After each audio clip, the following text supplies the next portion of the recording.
मौजूदा हुकूमत आने के बाद तफ्तीशी इदारों का रुख वाज़ेह तौर पर तब्दील हो गया है और इसका फ़ायदा बराह रास्त हुकूमत और उसके इत्तेहादियों को पहुँच रहा है।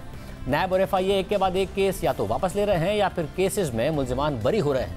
नैब कवानीन में तरमीम के बाद वज़ीर आज़म शहबाज शरीफ, हमजा शहबाज, राजा परवेज़ अशरफ और यूसुफ रज़ा गिलानी के खिलाफ इल्ज़ामात समेत 50 करप्शन रेफरेंसेस एहतसाब अदालतों ने वापस कर दिए हैं।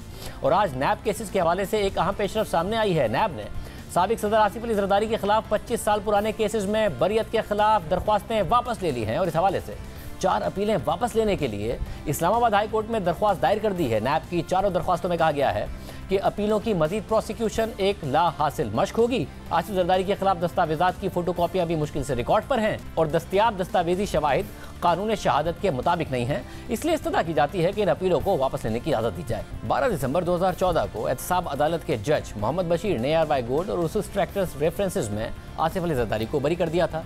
इन रेफरेंसेज में आसिफ जरदारी पर सोना दरामद करने और ज़रूरी तरक्याती बैंक के जरिए रूस से मंगवाए गए ट्रैक्टरों में कमीशन लेने के इल्जामात थे, जबकि SGS और कोटेक्ना रेफरेंसेज में आसिफ जरदारी को 24 नवंबर 2015 को बरी किया गया था। आसिफ अली जरदारी पर इन दोनों रेफरेंसेज में किकबैक्स लेने का इल्ज़ाम था और ये मुकदमात 1998 में नून लीग के दूसरे दौरे हुकूमत में बनाए गए थे।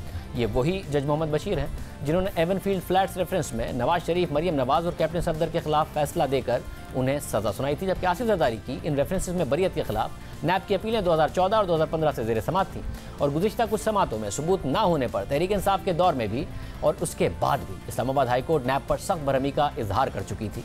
मौजूदा हुकूमत नैब तरमीमी ऑर्डिनेंस लेकर आई, जिसके बाद से मुसलसल नैब रेफरेंसेज वापस हो रहे हैं और नैब तरमीमी ऑर्डिनेंस के खिलाफ तहरीक इंसाफ ने सुप्रीम कोर्ट से रुजू कर रखा है और तहरीक इंसाफ का दावा है कि नैब ऑर्डिनेंस में तरामीम से हुक्मरान इत्तेहाद को फ़ायदा हो रहा है। लेकिन इस दावे के बरस गुज़िश्ता दिनों मरियम नवाज और एहसन इकबाल भी नैब के केसेस में बरी हुए, लेकिन उन्होंने इन तरामीम का सहारा नहीं लिया था, जबकि आसिफ जरदारी की अपीलें भी नैब ने खुद ही वापस ले ली।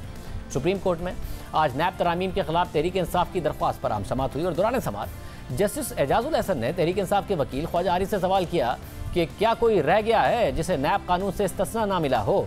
तहसील काउंसिल चेयरमैन और वाइस चेयरमैन के फैसले भी मुस्तस्ना हो गए हैं। जस्टिस मंसूर अली शाह ने रिमार्क्स दिए कि माली फ़ायदा साबित किए बगैर किसी फैसले को गलत करार नहीं दिया जा सकता।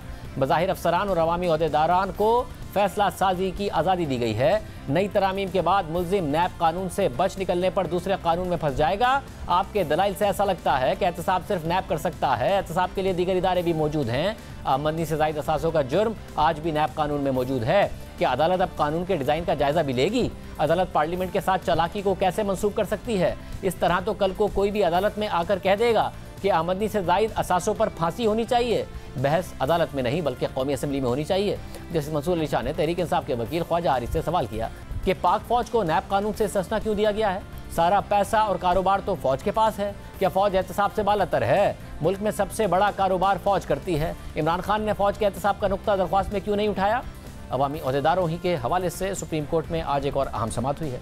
ताहयात नाअहली के खिलाफ फैसल वाउडा की अपील पर चीफ जस्टिस पाकिस्तान की सरबराही में 3 रुकनी बेंच ने समात की और समात के दौरान जस्टिस मंसूर अली शाह ने रिमार्क्स दिए हैं कि फैसल वाउडा का एक और झूठ सामने आ गया है। दौरान समात फैसल वाउडा के वकील वसीम सज्जाद ने बताया कि रिटर्निंग अफसर ने मनसूख शुदा अमरीकी पासपोर्ट देखकर तसल्ली की, जिस पर जस्टिस आयशा मलिक ने रिमार्क्स दिए कि आप जिस मनसूख शुदा पासपोर्ट पर इन्हिसार कर रहे हैं वो तो एक्सपायर्ड था। रिटर्निंग अफसर को पासपोर्ट 2018 में दिखाया गया था जो 2015 में एक्सपायर हो चुका था। मनसूख शुदा पासपोर्ट शहरियत छोड़ने का सबूत कैसे हो सकता है? चीफ जस्टिस पाकिस्तान उमर अता बंदियाल ने रिमार्क्स दिए कि मामला तो बहुत संजीदा हो गया है, जबकि जस्टिस मंसूर अली शाह ने रिमार्क्स दिए कि फैसल वाउडा का एक और झूठ सामने आ गया है। जस्टिस आयशा मलिक ने रिमार्क्स दिए कि जो पासपोर्ट रिकॉर्ड पर है उसका और मनसूख शुदा पासपोर्ट का नंबर मुख्तलिफ है। इससे वाज़ेह होता है कि ज़ायदुल मियाद होने के बाद नया पासपोर्ट भी जारी हुआ। इस पर फैसल वाउडा के वकील वसीम सज्जाद ने तैयारी के लिए मजीद वक्त मांग लिया, जिस पर जस्टिस मंसूर अली शाह ने रिमार्क्स दिए कि इन सवालात के जवाबात आपको आइंदा हफ्ते भी नहीं मिलने हैं।